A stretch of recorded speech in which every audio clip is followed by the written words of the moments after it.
Hello everyone. चलो अगले topic पे हम आ रहे हैं। अच्छा, पिछले क्लास में हमने deemed cost of acquisition section 49 sub section 1 मैंने देखा था और मैंने आपको बताया था कि कुछ केसेस में, है ना, कुछ केसेस में असेसी की कॉस्ट ऑफ एक्विजिशन को किसके बराबर माना जाता है। जो प्रीवियस ओनर की कॉस्ट ऑफ एक्विजिशन है वही किसकी कॉस्ट ऑफ एक्विजिशन मानी जाती है, असेसी की। चलो आगे कॉस्ट ऑफ एक्विजिशन वाले टॉपिक को ही आगे मैं बढ़ा रहा हूं और ध्यान से मेरी बात समझनी है। अगला जो टॉपिक हमें पढ़ना है वो है cost of acquisition of assets acquired prior to 1 April 2001। चलो मैं आपको एक चार्ट बनवा रहा हूं, मेरे साथ साथ ये चार्ट जरा सब बनाओगे। देखो हम टॉपिक क्या कर रहे हैं, cost of acquisition for assets acquired prior to 1 April 2001। ठीक है, चलो एक चार्ट बनाना मेरे साथ साथ। कहता क्या है ये वाला पॉइंट, डिवाइड करोगे आप दो पार्ट्स में, एक्वायर्ड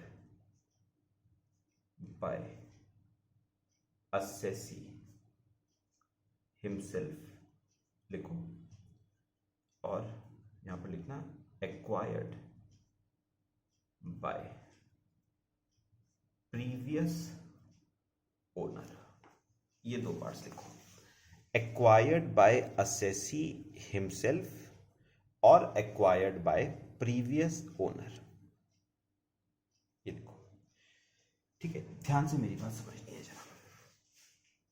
देखो मैं आपको एक एग्जांपल देके बता रहा हूं, यहां पर देखना, एक पर्सन है मिस्टर ए, उसने ना एक लैंड परचेज किया था।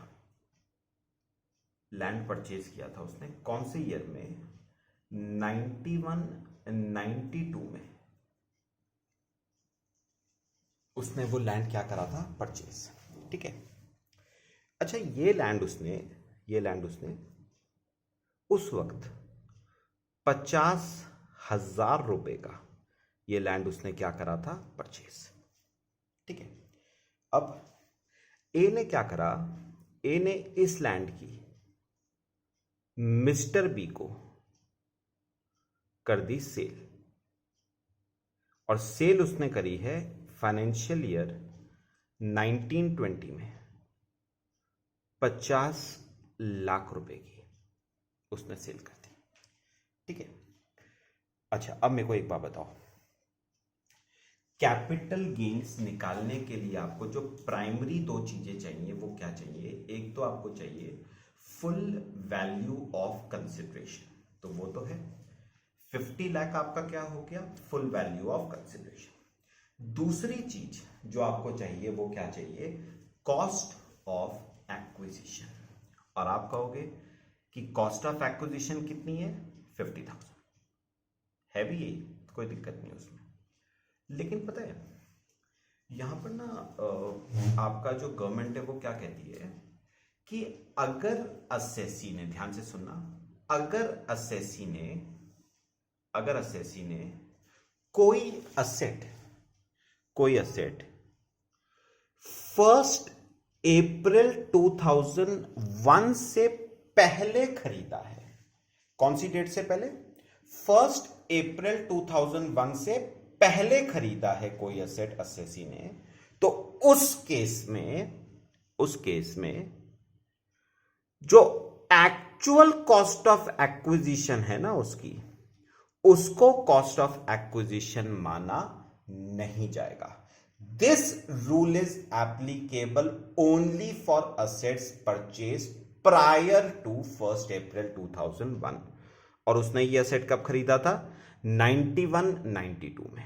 तो क्योंकि उसने असेट 1 अप्रैल 2001 से पहले खरीदा है तो 50,000 को उसकी कॉस्ट ऑफ एक्विजिशन माना नहीं जाएगा।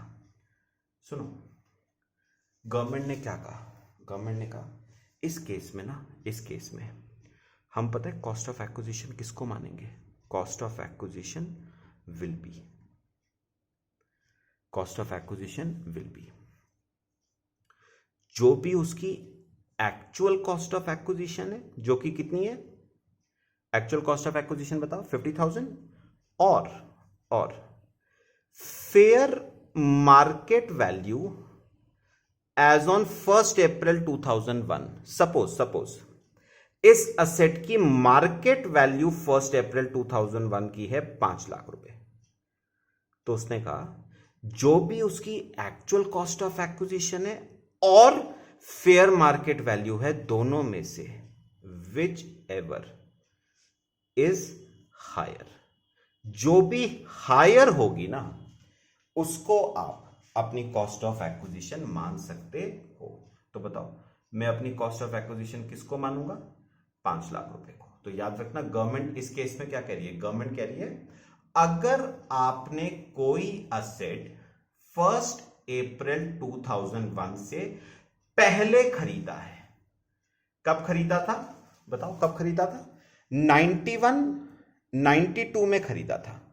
तो गवर्नमेंट कह रही है अगर आपने कोई असेट 1 अप्रैल 2001 से पहले खरीदा है तो उस केस में जो एक्चुअल कॉस्ट ऑफ एक्विजिशन है उसको कॉस्ट ऑफ एक्विजिशन नहीं माना जाएगा।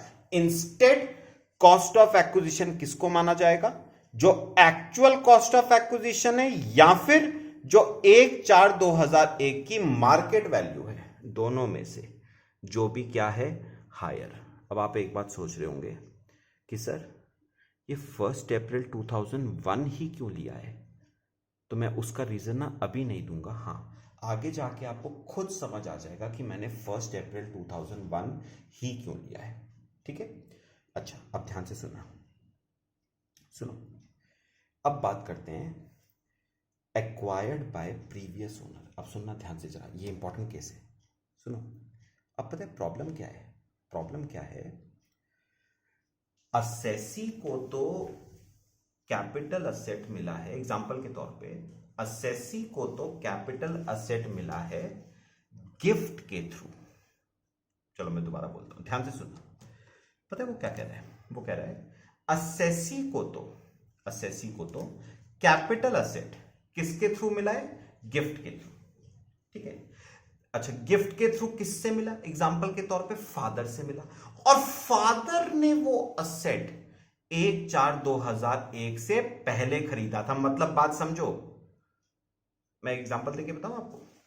देखो बहुत सिंपल केस, यहां पर देखो,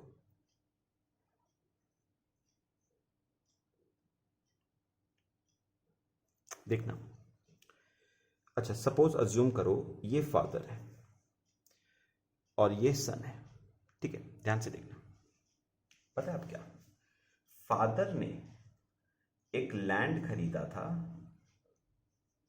91-92 में, वही सेम 50,000 रुपए का। ठीक है, फादर ने क्या करा? फादर ने अपने सन को ये लैंड गिफ्ट में दे दिया, सपोज 2004-2005 में। ठीक है, तो आपको अच्छी तरह पता है गिफ्ट को ट्रांसफर माना नहीं जाता है अंडर सेक्शन 47, और फादर के हैंड्स में कोई कैपिटल गेन अराइज नहीं करता। लेकिन सन ने ये लैंड आगे मिस्टर एक्स को, बताओ क्या कर दिया? सेल 50 लाख रुपीस का उसने ये लैंड आगे क्या कर दिया? सेल। तो अब बताओ सेल को तो क्या माना गया है? सेल को तो ट्रांसफर माना गया है ना अंडर सेक्शन 2 सबसेक्शन 47, और क्योंकि ट्रांसफर है तो सन के हैंड्स में बताओ क्या राइज करेगा? Capital gain. कैपिटल गेन निकालने के लिए दो मेन चीजें चाहिए, फुल वैल्यू ऑफ कंसिडरेशन और कॉस्ट ऑफ एक्विजिशन। तो 50 लाख तो आ गया फुल वैल्यू ऑफ कंसिडरेशन। अब मेन बात है कॉस्ट ऑफ एक्विजिशन क्या होगी? तो वैसे मेरे को बताओ, याद करो मैंने क्या कहा था? वैसे देखा जाए तो सन की एक्चुअल कॉस्ट ऑफ एक्विजिशन 0 है। क्यों? क्योंकि सन ने ये लैंड खरीदा नहीं था फादर से, सन को तो ये लैंड फादर से गिफ्ट में मिला था। गिफ्ट के बदले उसने फादर को कुछ भी पैसा पे नहीं करा था। तो वैसे देखा जाए तो सन की कॉस्ट ऑफ एक्विजिशन, दोबारा बताओ, सन की कॉस्ट ऑफ एक्विजिशन 0 है, लेकिन एक कंसेप्ट था ना डीम्ड कॉस्ट ऑफ एक्विजिशन का अंडर सेक्शन 49 सबसेक्शन 1। और डीम्ड कॉस्ट ऑफ एक्विजिशन का कंसेप्ट क्या कहता था, सुनो, डीम्ड कॉस्ट ऑफ एक्विजिशन का कंसेप्ट देखो, डीम्ड कॉस्ट ऑफ एक्विजिशन का कंसेप्ट क्या कहता है, cost of acquisition for assessee will be equal to cost of acquisition of, बताओ, प्रीवियस ओनर। तो सन की कॉस्ट ऑफ एक्विजिशन क्या होगी, जो भी प्रीवियस ओनर की कॉस्ट ऑफ एक्विजिशन है ना, वही बताओ सन की क्या मानी जाएगी, कॉस्ट ऑफ एक्विजिशन। जो भी फादर की कॉस्ट ऑफ एक्विजिशन थी वही सन की क्या बनेगी, कॉस्ट ऑफ एक्विजिशन। तो मुझे एक बात बताओ, सन की कॉस्ट ऑफ एक्विजिशन निकालने से पहले आपको क्या निकालनी पड़ेगी, बताओ, फादर की कॉस्ट ऑफ एक्विजिशन ये निकालनी पड़ेगी। और क्योंकि फादर ने ये लैंड 1/4/2001 से पहले खरीदा था, तो वही रूल फादर के लिए भी अप्लाई करेगा। मतलब फादर की कॉस्ट ऑफ एक्विजिशन क्या होगी, जो भी एक्चुअल कॉस्ट ऑफ एक्विजिशन है, कितनी बताओ, 50,000, और fair market value as on 1 April 2001 suppose 5 lakh, दोनों में से विच एवर इज हायर। तो ये 5 लाख बताओ फादर की क्या मानी जाएगी, कॉस्ट ऑफ एक्विजिशन, और जो फादर की कॉस्ट ऑफ एक्विजिशन है वही बताओ सन की क्या बन जाएगी, कॉस्ट ऑफ एक्विजिशन। तो मैंने आपको क्या कहा, अगर आपको सन की कॉस्ट ऑफ एक्विजिशन निकालनी है तो पहले किसकी कॉस्ट ऑफ एक्विजिशन निकालनी पड़ेगी, फादर की। और क्योंकि फादर ने ये लैंड 1/4/2001 से पहले खरीदा था, तो वही रूल फादर पे भी अप्लाई करेगा। क्या, फादर की कॉस्ट ऑफ एक्विजिशन होगी उसकी एक्चुअल कॉस्ट ऑफ एक्विजिशन और fair market value as on 1 April 2001, दोनों में से जो भी क्या है, हायर। तो यही 5 लाख बताओ सन की क्या बन जाएगी, कॉस्ट ऑफ एक्विजिशन। तो याद रखना, सुनो, याद रखना, रूल सिंपल है।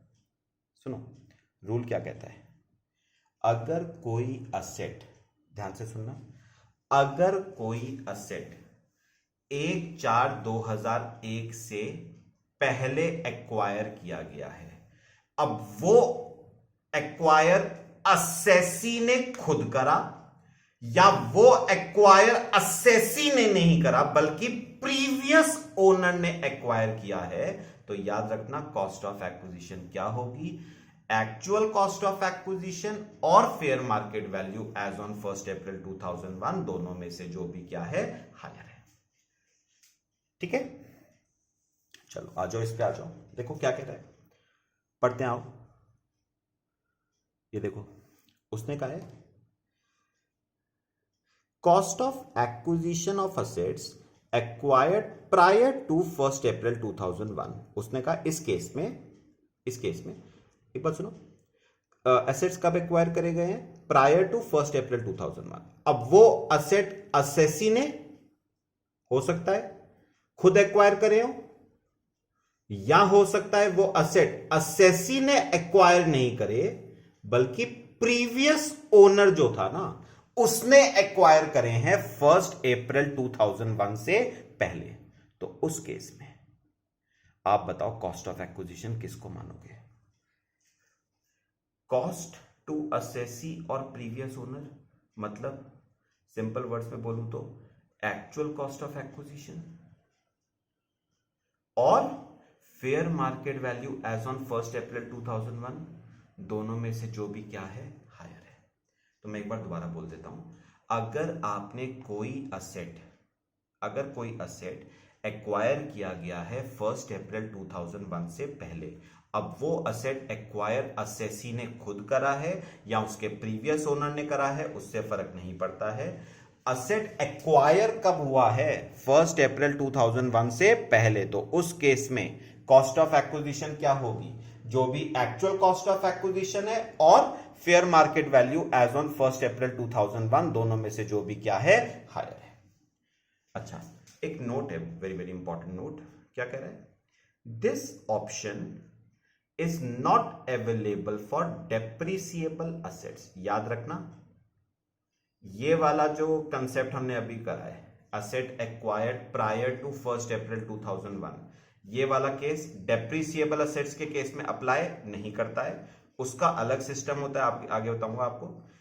दूसरा, this option is not available in case of goodwill of a business, brand, trademark, tenancy rights, low marks, route permit, right to manufacture whether self generated और purchase. Simple words में बोलूं तो ये वाला case intangible assets के case में भी apply नहीं करेगा। तो याद रखना, ये वाला कंसेप्ट ना तो डेप्रिसिएबल असेट्स के केस में अप्लाई करेगा, ना इंटेंजिबल असेट्स के केस में अप्लाई करेगा।